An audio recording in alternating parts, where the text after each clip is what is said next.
윤석열 대통령 말로는 국민을 위한답니다. 근데 정작 지금 하고 있는 일은 정반대입니다. 야당에서 제안하는 정책마다 거부권을 행사하기만 바쁩니다. 이런 만행이 계속되면 사고가 터지기 마련입니다. 아니나 다를까 결국 사고가 터졌습니다. 이재명 대표가 허점을 제대로 찔렀습니다. 오늘도 구독, 좋아요와 함께 정치사수 시작해 보겠습니다. 이재명 더불어민주당 대표는 29일 전 국민 25만원 민생회복지원금과 관련해 차등 지원도 수용하겠다고 밝혔습니다. 반면 추경호 국민의힘 원내대표는 여러 차례 말씀드렸다며 부정적 입장을 밝혔습니다. 이 대표는 이날 오전 국회에서 열린 최고위원회의에서 우리가 민생회복지원금을 반드시 똑같이 지급하라는 주장 더 이상하지 않겠다. 안 하는 것보다 낫기 때문이라며 이같이 밝혔는데요. 정부 여당이 주장하고 있는 것을 수용해서 정책을 조정하겠다는 겁니다. 그저 덮어놓고 거부만 하고 있는 윤석열과는 완전히 대비되는 모습 아닙니까? 대체 누가 대통령이고 누가 야당 대표인지 모르겠습니다. 이 대표는 우리가 지향하는 가치가 보편 지원에 있긴 하고 또 세금 많이 낸 사람을 왜 정부 혜택에서 제외하느냐는 부당함 때문에 보편적 동일 지원을 하라고 요구했지만 굳이 어렵다면 차등 지원도 수용하겠다고 밝혔습니다. 또 고소득층에 대해서는 매칭 지원을 하는 것도 수용하겠다며 구체적인 방안도 제안했는데요.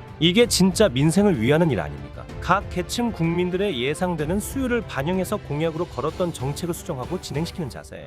정부 여당에서는 본인들 입장만 대변하기 바쁘지 한 번이라도 이렇게 했던 적이 있나요? 이 대표는 일정 소득 이하는 정부가 100% 지원하되 일정 소득 이상에 대해서는 정부가 80% 지원하고 본인이 매칭해서 20%는 부담하게 한다든지 30% 부담하고 70%만 지원한다든지 차등을 둘 수도 있고 100% 지원이 아니라 일부는 본인 부담을 하는 것으로 해서 매칭 형태로 할 수도 있다고 설명했습니다. 그러면서 정부 여당 대통령께서 오롯이 민생과 국민의 삶을 고려해서 우리가 양보할 테니 경기도 살리고 민생도 보살피는 이 정책을 수용해 주시라며 구체적 내용을 신속하게 만나서 협의하면 좋겠다고 정부 여당의 만남을 제안했습니다. 또 이 대표는 전날 최상병 특검법이 국회 본회의에서 부결돼 폐기된 데 대해 국민의 뜻에 맞서 대통령이 아무리 거부권을 남발해도 끝까지 막아내겠다며 민주당은 22대 국회에서 최혜병 특검법을 내용을 보완해서 재발의하겠다고 말했습니다. 아울러 대한민국 국회가 신라시대 화백 제도인가 만장일치가 아니면 결정을 못하나라며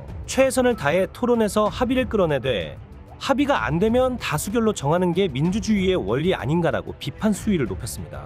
그러면서 대통령이 국회에서 합의된 게 아니면 소수인 국민의힘이 동의하지 않고 처리된 법안은 100% 거부하면서 그것을 무기로 쓰라고 했다며 명백한 대통령의 권한 남용이라고 맹비판했습니다. 앞서 민주당은 총선 공약으로 전 국민 25만원 민생회복지원금을 추진해왔는데요. 이 대표는 지난달 29일 윤석열 대통령과의 영수회담 머리 발언에서도 민주당이 제안한 긴급민생회복 조치를 적극적으로 검토해 주실 것을 부탁드린다고 말한 바 있습니다. 이 대표는 이날 국민 전체 일괄 지급 방침에서 선회의 개인 소득에 따른 차등 지급으로 바꿔 민생회복지원금 수용을 촉구했습니다. 하지만 앞서 국민의힘은 민생지원금 차등 지급에 대해 전 국민에게 주자는 것과 별반 다르지 않다며 현금 살포 포퓰리즘이라고 비판해왔습니다. 역시나 여당은 그저 본인들 의견이 맞다며 윤 대통령 방탄하느라 바빴습니다. 추경호 국민의힘 원내대표는 이날 국회 기자간담회에서 이 대표의 전국민 25만원 민생회복지원금 차등 지원 수용 방침에 대해 여러 차례 말씀드렸다며 반대 의사를 밝혔습니다. 추 대표는 오히려 적반하장으로 민주당이 국민 정서를 무시하고 정치적 목적으로 입법을 행사하고 있다고 비판했습니다. 아니 스스로 부끄럽지도 않습니까? 추 대표는 거대 야당의 일방 독주가 없다면 제2요구권 행사도 없다며 여야 간 충분한 협의 없이 일방적으로 강행 처리하는 법안에 대해선 대통령의 제2요구를 강력히 건의할 수밖에 없다고 밝힌 겁니다. 특히 민주당의 일방적인 입법 독주와 행포는 제2당이 법사위원장을 맡아야 하는 이유를 다시 한번 극명하게 일깨워 주었다며 압도적 다수 의석을 가진 더욱이 자기 절제를 모르는 제1당이 법사위원장 자리까지 가져간다면 의회 독재를 막을 최소한의 방법도 무너질 것이라고 비판했습니다. 끝까지 권력만을 수호하는 모습만 보여주고 있습니다. 또 민주당은 21대 국회 내내 압도적 다수 의석을 무기로 특검, 국정조사, 국무위원 불신임, 탄핵 등 극단적 정치 수단을 서슴없이 휘둘렀다며 신성한 입법부 권능을 민주당의 사유물인 것처럼 오용남용했다고 날선 지적을 했습니다. 권력을 누구보다 수호하고 오남용하고 있는 건 지금 윤석열 정부 아닌가요? 그러면서 22대 국회가 21대 국회의 확장판이 될 것이라는 우려가 큰데 정치권이 이 우려를 단호히 씻어내야 한다며 입법 게이트키퍼 역할을 하는 법사위원장직을 제2당이 가져와야 한다는 입장을 강경하게 내비쳤습니다. 이런 가운데 논란은 또 터졌습니다. 윤석열 대통령이 전세사기 특별법 등 4개 법안에 대해 거부권을 행사했습니다. 덮어놓고 전부 거부하고 있는 정부, 이제는 너무 노골적이라 답도 없습니다. 대변인실은 29일 윤 대통령은 조금 전 국무회의에서 의결된 4개 법안에 대한 제의 요구안을 의결했다고 밝혔습니다. 앞서 정부는 이날 임시국무회의를 열고 전세사기 피해자 지원주거 안정특별법 개정안, 민주유공자 예우 관련법 제정안, 농어폐의소법 제정안, 지속가능한 한우산업지원법 제정안 등 4개 법안에 대한 거부권 행사 건의안을 의결했습니다.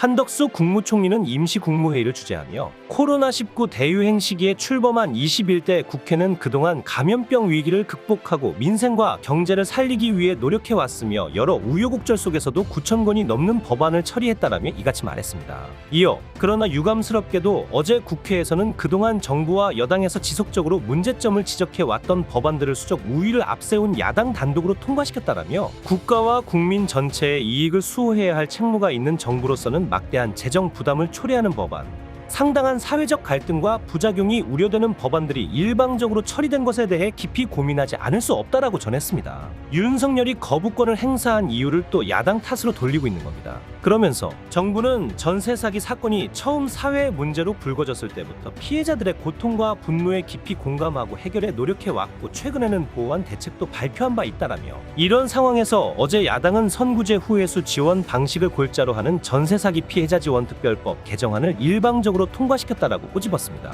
특히 이 법안이 시행되면 임차 보증금 반환 채권 매입의 수조 원이 소요될 것으로 예상되며 소요된 비용을 상당액은 회수도 불투명하여 기금 부실화가 우려된다. 결국 주거복지 증진 등 본연의 사업은 위축될 수밖에 없으며 그 피해는 무주택 서민 등 국민께 고스란히 돌아갈 것이다라고 우려했습니다. 또한 민주유공자는 민주화운동과 관련하여 모든 국민과 자손들에게 존경을 받고 합당한 예우와 지원을 받아야 한다라며 그러나 민주유공자 예우에 관한 법률 제정안은 민주유공자를 선정하는 기준과 절차가 명확하지 않아 대상자 선정이 자의적으로 이루어질 소지가 크다라고 지적했습니다. 이어 이는 민주유공자 예우를 통해 민주주의의 숭고한 가치를 널리 알리고 민주주의 발전에 이바지하겠다는 입법 취지를 달성하기보다는 국론 분열과 갈등으로 이어질 것이라며 따라서 보다 폭넓은 사회적 논의와 공감대를 바탕으로 모든 국민이 지지하고 동의할 수 있는 방식으로 입법이 추진되기를 바란다라고 전했습니다. 아울러 농어폐의소법 제정안은 농업인의 의견 수렴과 정책 결정 참여를 위해 농어폐의소를 법제화하겠다는 내용이지만 시범 운영 단계부터 농어업인의 참여율이 낮고 지자체에 대한 재정 의존도가 높아 관변화할 우려가 높다는 지적이 그치지 않았다라며 제정안이 시행될 경우 지자체뿐만 아니라 국가 재정에도 의존하게 되어 관변화가 더욱 심화될 것이고 농협,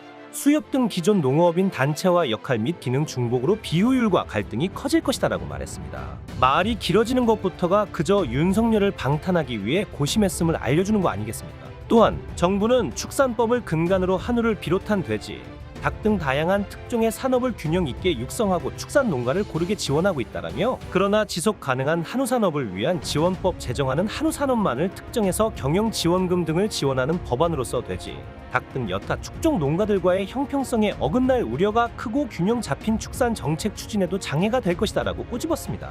한 총리는 이 같은 점들을 종합적으로 고려할 때 오늘 국무회의에서는 국무위원들과 함께 상기 법안들에 대한 국회 재논의를 요구하는 안건을 심의하고 그 결과를 대통령께 건의드리지 않을 수 없다라고 말했습니다. 21대 국회에서 대통령이 거부권을 행사함에 따라 해당 법안들은 자동 폐기 수순을 밟게 됩니다. 언제까지 우리 국민들이 두고만 볼 거라고 생각한다면 오산입니다. 이제 머지않았습니다. 오늘 내용은 여기까지입니다. 유익하셨다면 구독과 좋아요 한 번씩 부탁드립니다. 대한민국이 바로 서는 그날까지 정치사수가 함께하겠습니다. 감사합니다.